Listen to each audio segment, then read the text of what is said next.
Hi, Scrap and Andy. I wanted to show a couple more things. This is the stamp. Here I go with again. I am so sorry. I'm working on not doing that all the time. I used 2 sheets of the thin foam. I drew this flower, and I just put 2 of these together. I'm going to use to tack it over and over so that I can use this on my clear block stamps. My clear blocks for stamping. Then I decided I was going to try to draw some more after I did the flower, and I drew a doodle shape. And I use a pencil when I draw them so that I can turn it over and burnish it onto, just press it really hard so that it goes onto here. And one thing is, if you use something sharp, even if you just follow these with a pencil, it helps even guide your scissors and your X-Acto knife, as silly as that sounds. And this was my end result. I actually need to do a second layer for it because it's kind of flimsy. And this is how it looks stamped with paint. I kind of liked it. And after I done this, I started thinking I wanted to do a flourish. Tracy did a really, really pretty flourish stamp on one of her journal backgrounds, on the background of one of her journal pages. And so I decided to try my hand at drawing one and cutting it out.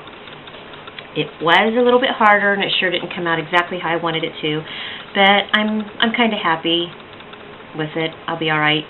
I may cut this off because I don't really like this. I kept that on there just because I thought it would be easier, when I cut it out, to have something at the bottom.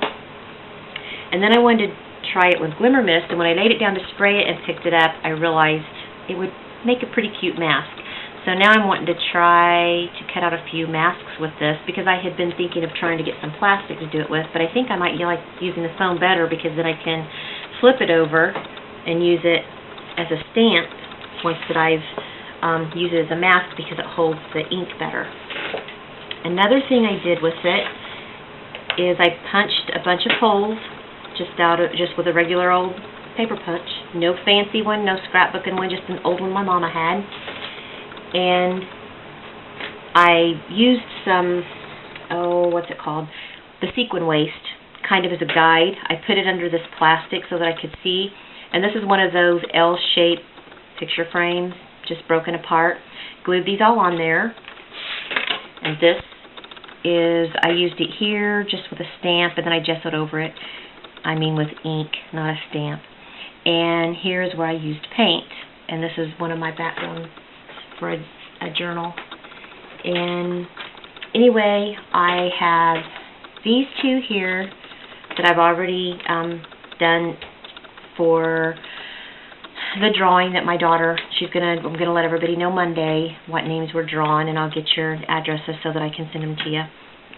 But I just wanted to share just a little bit of that, and now I'm gonna try a whole bunch more, and I'll probably be sharing those too. Thanks.